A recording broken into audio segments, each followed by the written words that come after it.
마태복음 22장 23절부터 33절까지 말씀 다 같이 한 목소리로 합독하도록 하겠습니다. 23절 시작. 부활이 없다 하는 사두개인들이 그날 예수께 와서 물어 이르되 선생님이여, 모세가 일렀으되 사람이 만일 자식이 없이 죽으면 그 동생이 그 아내에게 장가들어 형을 위하여 상속자를 세울지니라 하였나이다. 우리 중 7형제가 있었는데 마지가 장가들었다가 죽어 상속자가 없으므로 그 아내를 그 동생에게 물려주고 그 둘째와 셋째로 7째까지 그렇게 하다가 최후에 그 여자도 죽었나이다. 그런즉 그들이 다 그를 취하였으니 부활 때의 7 중에 누구의 아내가 되리이까? 예수께서 대답하여 이르시되 너희가 성경도 하나님의 능력도 알지 못하는 거로 오해하였도다. 부활 때에는 장가도 아니가고 시집도 아니가고 하늘에 있는 천사들과 같으니라. 죽은 자의 부활을 논할진대 하나님이 너희에게 말씀하신 바 나는 아브라함의 하나님이요 이삭의 하나님이요 야곱의 하나님이로라 하신 것을 읽어보지 못하였느냐? 하나님은 죽은 자의 하나님이 아니요 살아있는 자의 하나님이시니라 하시니 무리가 듣고 그의 가르치심에 놀라더라. 아멘. 이 시간 살아있는 자의 하나님, 32절에 보면 하나님은 죽은 자의 하나님이 아니요 살아있는 자의 하나님이시니라 그랬습니다. 이 말씀을 근거로 해서 살아있는 자의 하나님이란 제목으로 하나님 말씀을 증거하도록 하겠습니다. 오늘 읽은 본문은 부활에 관한 논쟁을 기록하고 있습니다. 유대교 종파 중에 바리새인들 외에 또 사두개인들이라는 파당이 있었는데 그 사두개인들은 그 당시에 굉장히 부유했고 좀 정치적으로도 좀 기득권을 가지고 있었고 또 경제적으로도 부를 누리고 또 신학적으로는 오늘날 자유주의자들과 같이 꼭 똑같다고는 할 수 없지만은 그런 이 성경에 있는 내용들을 문자 그대로 믿지 않고 자기들이 생각하는 합리적인 사고대로 판단을 해서 믿었던 그런 자들입니다. 그래서 어떤 기적 사건이나 또 부활이나 영이나 천사 이런 보이지 않고 측정되지 않는 것들은 믿지 않는 자들이 사두개인들이었습니다. 그래서 이 사두개인들은 부활을 믿지 않았고 천사나 영도 믿지 않았고 그러니까 사후세계나 이런 것도 믿지 않았던 것이죠. 사도행전 23장 8절에 보면 사도행전 23장 8절 한번 찾아볼까요? 사도행전 23장 8절 같이 읽어볼게요. 23장 8절입니다. 시작. 이는 사두개인은 부활도 없고 천사도 없고 영도 없다 하고 바리새인은 다 있다 함이라. 예. 그래서 사두개인은 부활, 천사, 영을 이제 부정하는 그러한 자들이었습니다. 그래서 이 사두개인들은 부활을 믿지 않았기 때문에 예수님께 와서 부활이 얼마나 터무니없는 진리인가 하는 것을 드러내어 예수님으로 하여금 곤란하게 만들고 예수님께서 전하시는 진리를 믿지 못하도록 그렇게 하려고 시험하려고 예수님께 나왔습니다. 이들의 생각은 어떠했냐면 부활 때에도 굉장히 현실적으로 지금 현재 우리가 사는 이 모습 그대로 똑같이 다시 그냥 부활할 것이라고, 만약 부활이 있다면, 그걸 믿지도 않지만은 만약 있다면 그렇게 생각을 하고, 만약 그런 부활이 있다면 얼마나 이 세계가 혼란스러울 것인가, 그것을 들어서 부활이 얼마나 터무니없고 믿지 못할 만한 어리석은 진리인가 하는 것을 증명해내려고 예수님께 찾아왔습니다. 그래서 예를 드는데 어떤 예를 드냐면 7 형제와 다 결혼한 한 여자의 예를 들게 됩니다. 24절부터 27절까지 다시 한번 읽어볼게요. 24절부터 시작. 선생님이여, 모세가 일렀으되 사람이 만일 자식이 없이 죽으면 그 동생이 그 아내에게 장가들어 형을 위하여 상속자를 세울지니라 하였나이다. 우리 중에 칠형제가 있었는데 마지가 장가들었다가 죽어 상속자가 없으므로 그 아내를 그 동생에게 물려주고 그 둘째와 셋째로 일곱째까지 그렇게 하다가 최후에 그 여자도 죽었나이다. 예. 그래서 모세오경의 신명기 25장 5절 말씀에 보면, 만약 형이 상속자가 없이 죽었을 때에는 동생이 그 형수와 결혼하여서 낳는 첫 아들을 통해서 형의 이름으로 그 기업을 물을 것을 그렇게 명령한 구절이 있습니다. 그래서 이거는 이제 계대 계승법인데, 이 이스라엘 민족의 그 지파와 또 땅과 어떤 가문, 그것을 보존하기 위해서 특별히 이스라엘 나라에게 하나님께서 주신, 이스라엘 나라에게만 해당하는 그러한 법이었습니다. 그래서 그것은 그 형이 이제 상속자가 없을 때 그것을 이어질 수 있게 하는 그러한 법으로서 제정을 한 것이죠. 사두개인들은 다른 성경을 믿지 않았습니다. 모세오경만 믿었습니다. 창세기에서부터 신명기까지만 하나님의 말씀으로 생각을 했던 사람들이라서 이 신명기 말씀을 근거로 해서 이제 부활 때에 만약에 이 여자가 형으로부터 동생까지 7명의 남편을 이제 계대를 계승하기 위해서 취하였다면, 모세 율법대로 행해서, 그렇다면 도대체 부활 때에는 다 이렇게 살아나게 될 텐데, 그러면 이 여자는 7 남편이 있었는데 그럼 부활 때에는 누구의 아내가 되어야 맞겠습니까? 이걸 물어보는 거예요. 그러니까 굉장히 혼란스러울 거 아니에요? 현재 있는 모습 그대로 부활하게 된다면은 누구를 남편으로 하고 그 아내는 누구의 남편이 그 아내가 되어야 될지 혼란스러울 테니까, 그러면은 이것이 얼마나 이 부활이 터무니없고 또 우리가 받아들이기 힘든 내용이냐 하는 것을 증명하기 위해서 이렇게 예를 든 것이죠.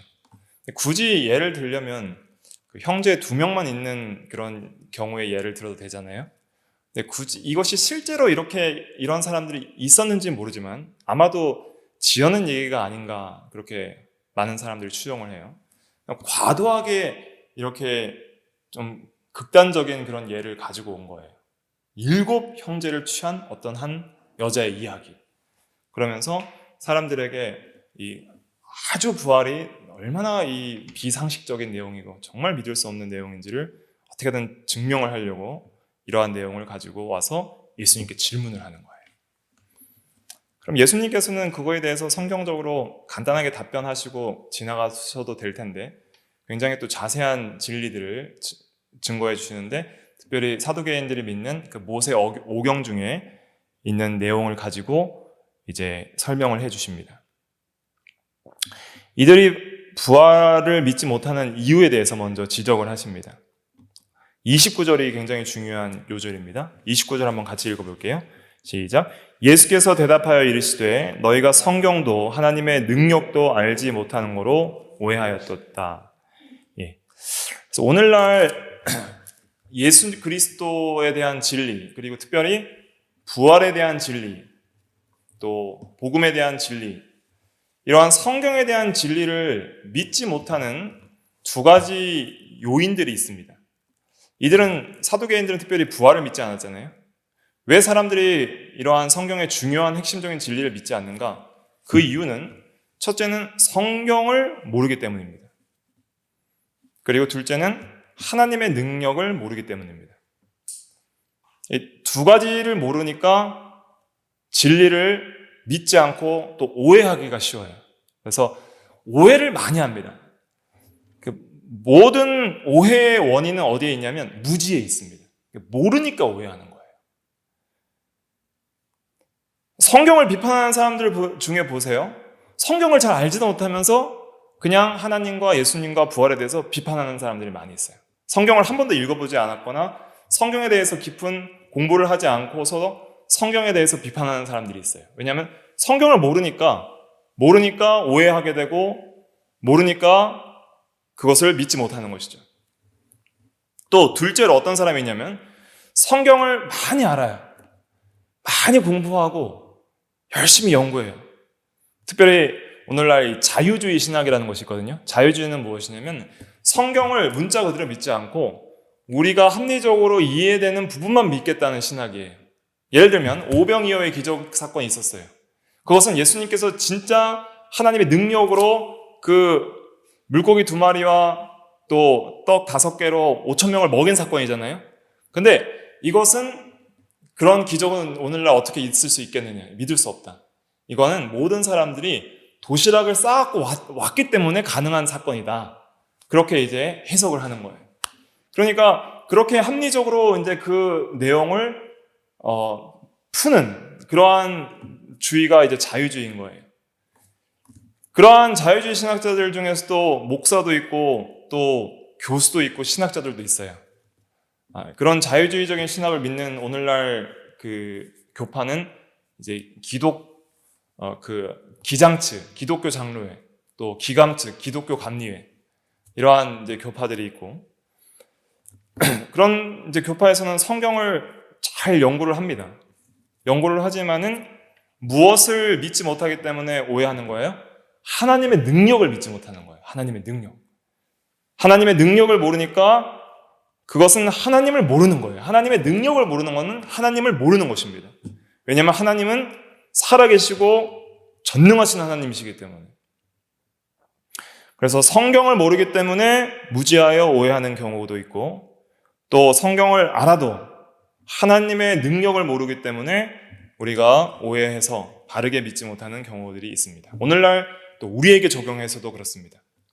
우리가 하나님에 대해서 또 성경에 대해서 신앙생활에 대해서 오해하는 경우들 또 하나님에 대해서 불신하거나 원망하는 경우들 또 하나님을 또 신실하게 선한 하나님으로 신실하게 믿지 못하는 경우들 그런 이유들은 어디에 있냐면 첫째는 성경을 잘 모르기 때문에 거기에 있고 또 하나님의 선하심과 또 전능하심을 믿지 못하는 경우는 하나님의 능력을 또 알지 못하기 때문에 그러한 경우들이 많이 있습니다.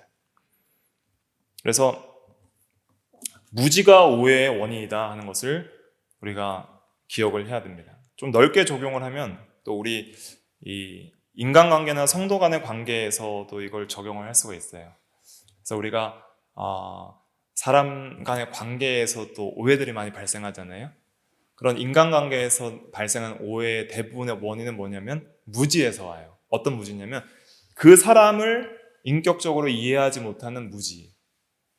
그래서 우리가 인간관계를 하다가 이 사람이 나한테 왜 이러지? 라고 생각을 했을 때 그냥 피상적인 현상만 보면 우리가 오해하기 쉽고 또 기분 나빠하기 쉬운 일이지만은 그 사람의 형편과 그 사람의 처지와 또 그 사람의 모든 인생과 그 사람 자체를 이해하다 보면은 모든 것이 또 해결되는 경우들이 있어요.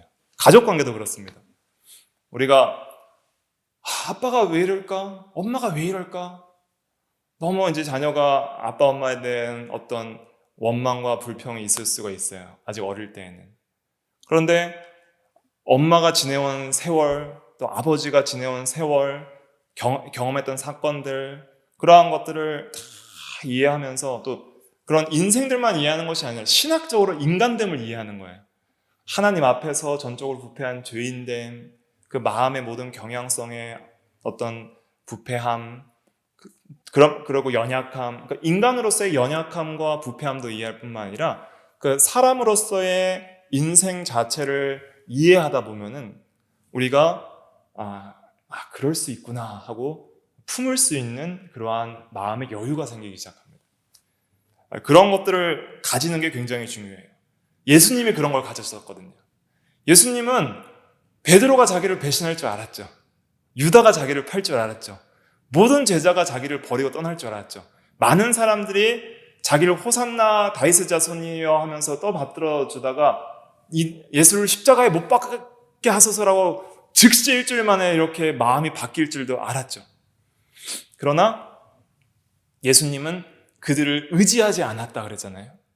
요한복음 2장에 보면 저번 시간에도 살펴봤지만 왜냐하면 그 사람의 속에 있는 모든 것을 뭐 하셨기 때문이에요? 아셨기 때문이라 했습니다.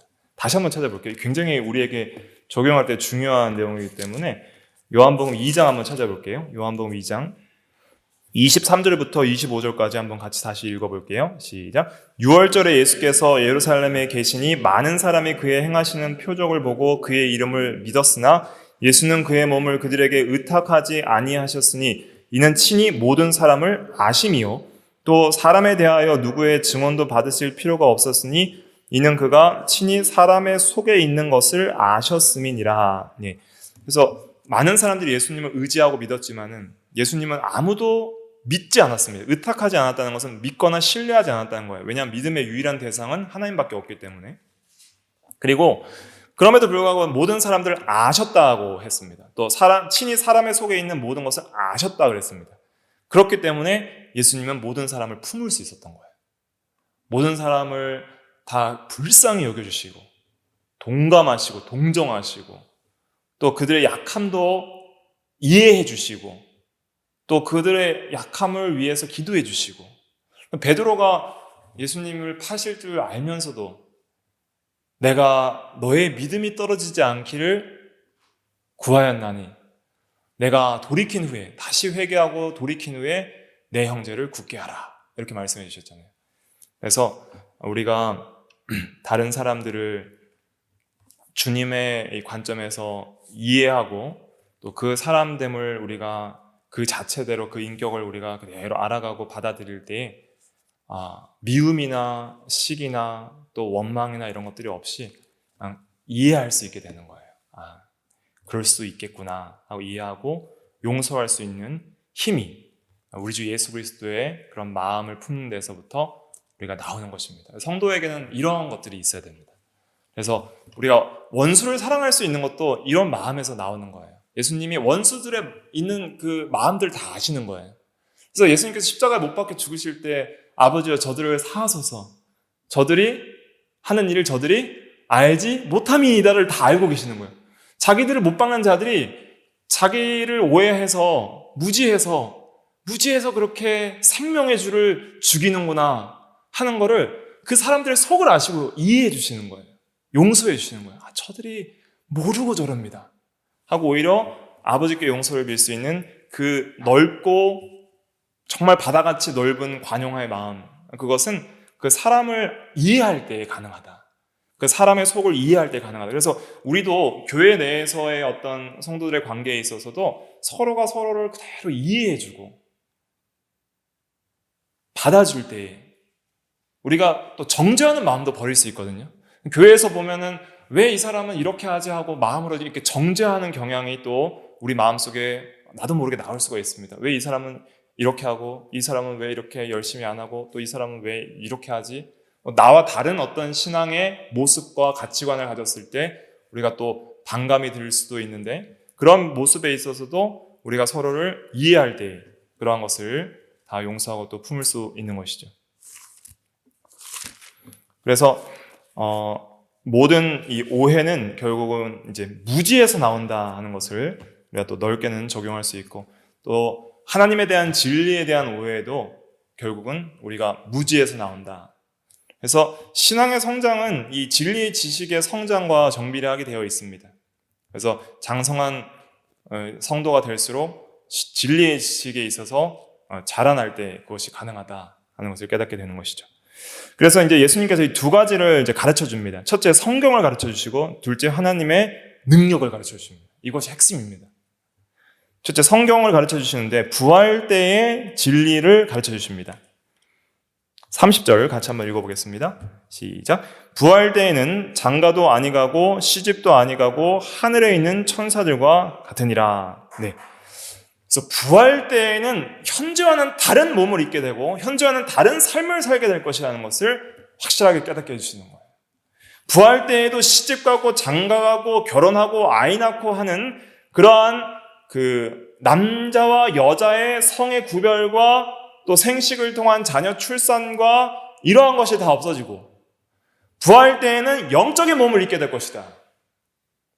그래서 고린도 전서 15장에서 우리 부활할 몸에 대해서 잘 설명하고 있죠. 한번 찾아서 읽어볼까요? 15장 42절부터 44절 시작. 죽은 자의 부활도 그와 같으니 썩을 것으로 심고 썩지 아니할 것으로 다시 살아나며 욕된 것으로 심고 영광스러운 것으로 다시 살아나며 약한 것으로 심고 강한 것으로 다시 살아나며 육의 몸으로 심고 신령한 몸으로 다시 살아나느니 육의 몸이 있은즉 영의 몸도 있느니라. 아멘. 그래서 썩을 것으로 심고 썩지 아니할 것으로 다시 살아난다. 다시는 썩거나 부패하거나 쇠약해지는 몸이 아닌 그러한 영광스러운 몸으로 다시 살아난다는 것이죠. 욕된 것, 오늘날에 우리 몸이 참 욕된 면이 많잖아요. 병들고 감기 걸리고 늙고 지치고 결국에는 여러 가지 병에 걸리고 노쇠하고 죽게 되는 그러한 몸인데, 그리고 또 그 외모에 있어서도 또 여러 가지 완전하지 못한 부분이 있잖아요. 그래서 최근에도 누가 부활하면 어떻게 생기나요? 물어보더라고요. 그래서 부활하면은 이 모습 그대로 부활하나요? 아니면 다른 모습으로 부활하나요? 이렇게 물어보고, 부활하면 어떤 몸일지 되게 궁금해하는 사람들이 많이 있어요. 그래서 아마도 예수님은 30대 청년 때 모습으로 이렇게 부활하지 않았을까 그렇게 생각하고, 그래서 모든 성도들도 아마 가장 건장한 한 20, 30대 모습으로 부활하지 않을까 이렇게 생각하는 사람들이 있는데, 정확히 알 수는 없지만 한 가지 확실한 거는 가장 아름답고 영광스러운 모습으로 부활한다는 거예요. 더 이상 욕된 면이 없이, 그러니까 외모 컴플렉스 이런 거 하나도 없는 거예요. 그런 몸으로 부활하는 것이죠. 또 약한 것으로 심고 강한 것으로 다시 살아난다 그랬습니다. 그래서 강력한 능력 있는 몸으로 부활한다는 것이죠.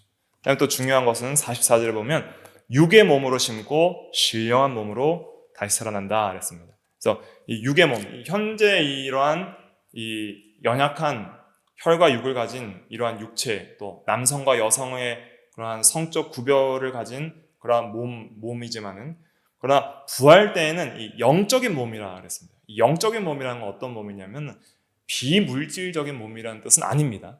이 물질적인 몸입니다. 그래서 예수님께서도 부활하셨을 때 자신의 육체를 보여주시면서 보라, 영은 살과 뼈가 없을 때 나는 있느니라 하면서 부활한 육체가 이러한 살과 뼈가 있는 물질적인 몸, 그리고 예수님의 육체에도 보면은 손에 못자국과 허리에 창자국이 있는 그런 물리적이고 물질적인 몸임을 가르쳐 주셨죠.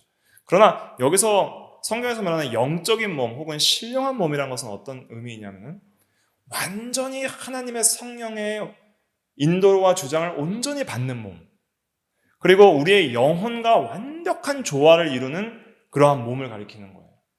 그러니까 오늘날도 우리가 마음에는 원이로되 육신이 약하도다 예수님께서 말씀하셨잖아요. 그것처럼 우리의 영혼은 기도하기를 원해요. 근데 육신이 졸려요. 그러면은 힘들다 하고 기도가 안 되는 경우들도 있잖아요. 이거는 이제 나의 영혼과 육신이 조화가 안 되는 거예요. 마음은 원이고 새 사람으로는 정말 하나님의 말씀대로 순종하며 살고 싶지만 육신이 너무 연약하고 힘들어서 그 육체의 피곤함에 우리가 져서 우리가 이렇게 말씀과 기도 생활을 또 잘 못할 때가 있잖아요. 그렇지 않다는 거예요. 이제는 완전히 영혼과 육체가 완벽한 조화를 통해서 하나님을 향해 온전히 살아갈 수 있는 몸.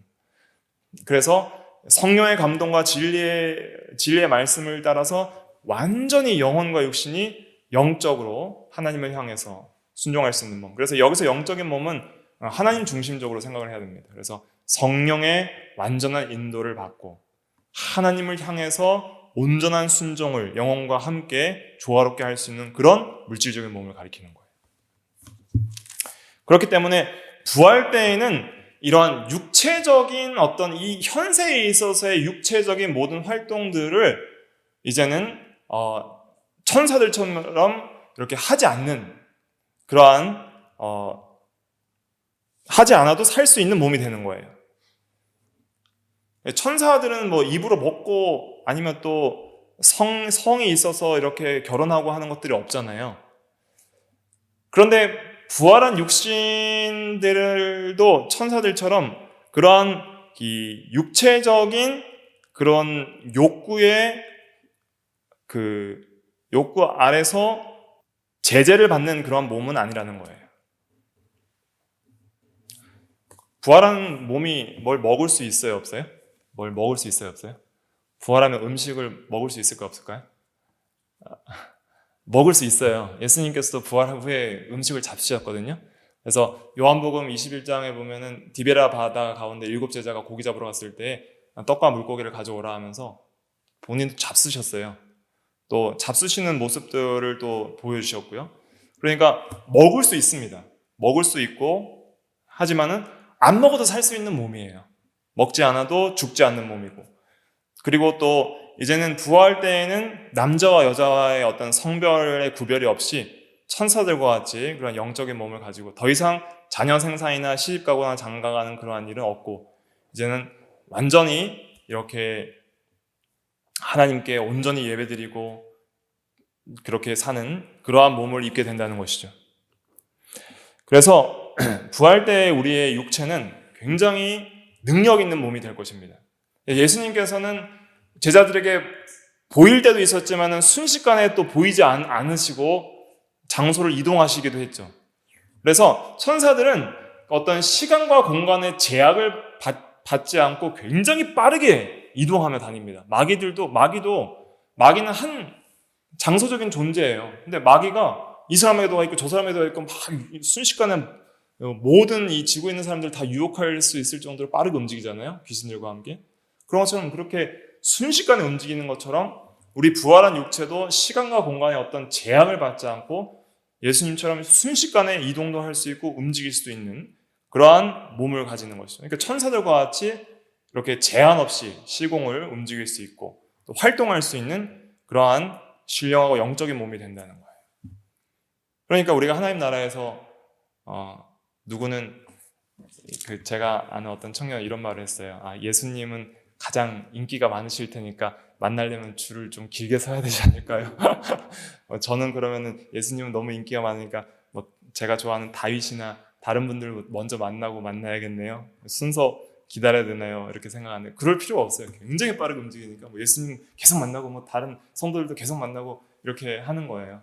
서로 떨어져 있어도 계속 함께 있을 수 있는 그러한 또 몸이 되는 거죠. 그래서 이렇게 부활 때에는 이러한 현세적인 그러한 모습으로 부활하는 것이 아니라 굉장히 훨씬 더 영광스럽고 능력 있고 또 영적인 몸으로 부활한다는 그 진리를 가르쳐 주셨습니다. 그러한 진리를 모르기 때문에 오해를 했다는 거예요. 첫째는 성경의 진리를 모르기 때문에 오해했다는 것이고, 또 둘째가 또 중요한데 하나님의 능력에 대해서 가르쳐 주시게 됩니다. 31절부터 32절 말씀 같이 한번 읽어볼게요. 시작. 죽은 자의 부활을 논할진대 하나님이 너희에게 말씀하신 바 나는 아브라함의 하나님이요 이삭의 하나님이요 야곱의 하나님이로라 하신 것을 읽어보지 못하였느냐. 하나님은 죽은 자의 하나님이 아니요 살아있는 자의 하나님이시니라 하시니. 아멘. 이 말씀은 출애굽기 3장에서 모세에게 하신 말씀이죠.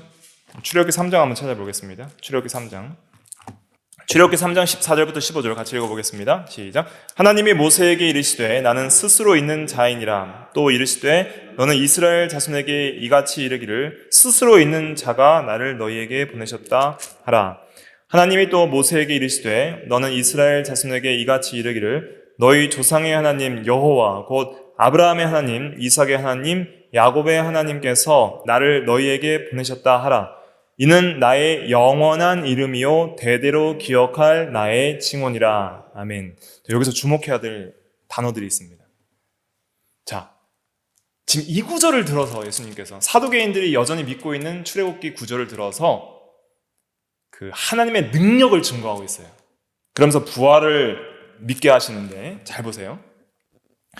모세가 가시나무 떨기 불꽃 가운데서 여호와 하나님을 대면했을 때 이 시점은 아브라함 이후 몇백 년 뒤냐면 약 400년 뒤예요. 그러니까 400년 뒤에 이미 아브라함과 이삭과 야곱은 육체적으로 죽었죠. 그럼 사두개인들의 관점에서는 그들은 살아있어요? 죽었어요? 죽은 거예요. 그러니까 존재하지 않는 자들이에요. 부활도 없고 영도 없다고 하기 때문에. 그러니까 굉장히 합리적이고 과학적이고 유물론적인 오늘날의 자유주의자들이나 또 믿지 않는 그러한 세속주의자들의 관점에서 보면은 모든 사람은 죽으면 그것으로 끝인 거예요. 그러니까 지금 부활을 믿지 않는 사두개인들의 관점에는 아브라함도 이삭도 야곱도 없어져서 존재하지 않는 자들이에요. 죽은 자들인 것이죠.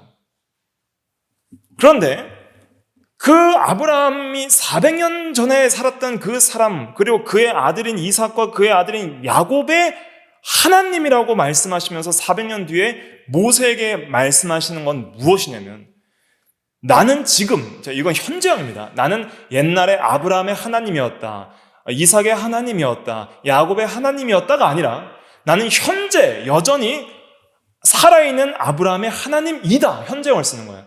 나는 지금 아브라함의 하나님이다, 이삭의 하나님이다, 야곱의 하나님이다. 이것은 무엇이냐면 여전히 나는 아브라함과 함께 교제하며 살고 있다. 아브라함은 여전히 지금도 나와 함께 살고 있다. 나를 향해 살고 있다. 나는 아브라함과 함께 하노라, 이런 뜻입니다. 난 이삭과 함께 사노라, 야곱과 함께 하노라. 그들은 여전히 나와 함께 살아있다 하는 것을 말씀해 주시는 거예요. 그러면서 아브라함과 이삭과 야곱이 육체적으로는 이 세상에서 죽어서 땅에 묻혀 있지만은, 그러나 그들의 인격과 존재가 소멸한 것이 아니라 여전히 하나님 앞에 살아있다는 거예요. 여전히 하나님과 함께 교제하며 하나님을 뭐하고 있어요? 영원토록 그의 이름을 부르고 찬양하고 있다는 거예요. 그걸 여기서 이렇게 말씀하고 있습니다. 이는 나의 영원한 이름이요 대대로 기억할 나의 칭언이라. 여기서 중요한 사실을 우리가 기억하게 되는데, 하나님은 첫째로는, 먼저 하나님의 능력을 생각할 때 첫째로는 하나님은 스스로 계신 살아계신 하나님입니다. 하나님은 누구에게로부터 기원된 분이 아니라 오늘 14절 출애굽기 3장 14절 말씀처럼 스스로 자존하시고 생명의 존재의 근원을 자기 안에 가지고 계신 생명 그 자체여 항상 살아계신 하나님입니다. 그 하나님께서 자기 백성들을 세우시고 창조하시고, 그리고 그 백성들에게 영원한 하나님을 영원토록 기억하고 영원토록 부르고 영원토록 찬양하게 하셨어요. 자, 그렇다면 여기서 질문입니다. 하나님을 영원히 찬양하려면 그의 백성들은 어떻게 존재해야 됩니까? 영원히 존재해야 됩니다. 무슨 말인지 이해되시죠? 영원하신 하나님 앞에 살아 있어서 영원토록 그의 칭호를 기억하고 영원토록 하나님을 찬양하려면 그 하나님을 찬양하는 하나님의 백성들은 영원히 살아 있어야 됩니다. 그래서 하나님께서 영원하시고 살아계신 하나님을 믿지 못하는 사두개인들, 오늘날 많은 불신자들, 또 그 하나님 앞에 살아있는 하나님의 백성들이 영원토록 살아있을 수 있게 하시는 하나님의 능력. 그러니까 생명이라는 것은 하나님의 능력으로부터 나오는 거예요. 그리고 그 생명을 받은 모든 하나님의 백성들은 영원토록 하나님 앞에 살아있는 거예요. 그래서 오늘 마태복음의 본문에 보면 하나님은 죽은 자의 하나님이 아니요 살아있는 자의 하나님이시니라, 그렇게 말을 하고 있습니다. 하나님의 백성들을 영원토록 살게 하시는 능력의 하나님이라는 거예요. 왜 하나님의 백성들을 영원히 살게 하시는 거예요? 영원히 하나님을 기억하고 예배하고 찬양하고 섬기며 하나님과 함께 있게 하시려고, 하나님과 사랑의 교제를 영원토록 갖게 하시려고, 영원토록 살아있게 하신다는 거예요. 모든 하나님을 믿는 하나님의 백성들. 그렇다면 아브라함도 이삭도 야곱도 여전히 살아있게 할 수 있는, 영적으로 살아있게 할 수 있는 능력의 하나님이라면 부활도 당연히 믿을 수 있다는 것이죠. 영원히 살아있게 할 수 있는 그런 하나님이라면 죽은 육체 하나 못 살리겠냐는 거예요. 또 영적으로만 영원히 살아있게 하시겠냐는 거예요. 영원히 살아있다는 것은 또 무엇을 전제하는 거예요? 앞으로 부활해야 할 필요성도 전제하는 거예요. 아브라함도 살아있고 이삭도 살아있고 야곱도 현재 여전히 400년 후에도 살아있다면 이들도 부활할 것이라는 것을 우리가 함축적으로 그의 부활의 필요성을 또 이해하고 믿을 수 있는 것이죠. 영원히 살게 하시는 능력이 하나님께 있다면 죽은 자도 살릴 수 있는 능력을 믿을 수 있는 거예요. 그리고 우리가 이걸 통해서 우리가 알 수 있는 건 무엇이냐면 인간이라는 존재가 얼마나 귀한가, 하나님께서 우리를 얼마나 귀한 존재로 창조하셨는가, 영원히 살아있어서 하나님을 예배할 수 있는 존재로 창조하셨다는 것이 얼마나 감사한가 알 수가 없습니다. 오늘 출애굽기 3장 14절부터 보면은 영원히 기억할 칭호라고 그랬잖아요. 영원히 기억할 칭호. 근데 하루살이가 영혼에 대해서 논할 수 있을까요? 하루살이가 그 곤충 친구를 만나가지고, 누군지는 제가 기억이 안 나는데 곤충 친구를 만나서 그랬다잖아요. 하루살이야 오늘 재밌게 놀아서 내일 만나자. 그러니까 하루살이가 내일이 뭔데? 그랬다잖아요. 내일을 모르니까. 하루살이는 하루 살고 죽는 거예요. 내일을 알 수 없는 존재들이 하루살이에요. 그러면 우리가 만약에 죽음으로써, 우리의 육체적인 죽음으로써 끝난다면 영원하신 하나님을 찬양하는 것이 의미가 없죠. 그게 무슨 의미가 있냐는 거죠. 영원하신 하나님이시여, 저는 근데 죽으면 끝납니다. 그게 무슨 의미가 있어요? 그런 건 의미가 없다는 거예요. 그건 하나님에게도 의미가 없는 거예요. 영원히 존재하지도 않는 그러한 존재들에게 찬양을 받는 것이 하나님께 무슨 의미가 있냐는 거예요. 영원히 기억할 나의 칭호라는 것은 그러한 기억을 가지는 자기 백성들도 영원히 살게 하시는 능력의 하나님임을 여기서 가르쳐 주시는 거예요. 그러니까 우리도 하나님 앞에 각자 태어난 때가 있고 지음받은 때는 있지만, 그러나 죽는 때는 없이 하나님 앞에 이제 영원히 존재하게 되는 것이죠. 그래서 영원히 존재하면서 하나님의 영원성을 또 알 수 있게 하시는 거예요. 우리는 시간의 연속 가운데만 영원성을 알 수 있지만 그보다 더 높으신 시간을 초월하신 영원한 하나님에 대해서 어느 정도 계시의 빛 아래서 하나님의 그 존재의 위대하심을 우리가 이해하고 찬양하면서, 그러나 하나님과의 같은 시간을 초월한 영원성은 우리가 갖지 못하지만, 그러나 시간의 영원한 지속 가운데 영원히 우리가 존재하게끔 하셔서 영원토록 하나님을 잊지 않고 기억하고 하나님을 예배하고 영원토록 하나님을 찬양한다는 이 진리가 우리에게 얼마나 소망을 주냐는 것이죠. 한번 생각해보세요. 영원이라고 생각해보세요. 영원토록 의와 평강과 희락의 세계에서 영원히 사랑하고 변치 않는 영원한 나라에서 영원히 하나님과 교제하고 사랑하는 성도들과 영원히 함께 살 그 세계가 우리에게 은혜로 주어졌으니 우리에게 얼마나 큰 소망이 있는지 말로 다 할 수 없이 기쁘고 즐겁고 소망이 넘치고 감사한 것입니다. 이러한 놀라운 은혜들을 우리가 받은 것은 하나님의 영광을 영원토록 찬양하게 하시려고 이러한 은혜를 주신 거예요. 그러니까 하나님이 얼마나 능력이 있으신 분이에요. 자신도 영원 자존하실 뿐만 아니라 자기를 예배하며 자기를 사랑하고 자기를 섬기는 모든 하나님의 백성에게 영원한 생명을 주시는 하나님, 그 하나님께서 우리의 영혼을 여전히 살게 하실 뿐만 아니라 육체가 죽은 이후에도 영혼이 여전히 하나님 앞에 살아있게 하실 뿐만 아니라 그 죽을 육체도 다시 살리시는 능력이 하나님께 있다는 것을 우리는 믿어야 한다는 것이죠. 하나님께서는 이러한 이 구약의 이러한 진리를 가지고도 예수님께서 하나님의 능력과 또 하나님의 영원성과 성도의 영원성을 증거하시면서 부활의 그러한 능력이 하나님께 있음과 또 부활의 필연성까지도 예수님께서 논증해 주신 겁니다. 그러니까 이러한 진리의 가르침을 들은 적이 없는 거예요, 무리들이. 이런 걸 생각조차 제대로 해보지는 않았던 거예요. 부활의 의미, 부활의 목적, 우리가 영원히 존재하는 목적조차 제대로 이해하지 못하고 그냥 먹을 것과 마실 것과 입을 것만 바라보고 그렇게 살던 자들이 이런 깊은 영적인 진리를 예수님께서 가르쳐 주셨을 때 깜짝 놀란 거예요.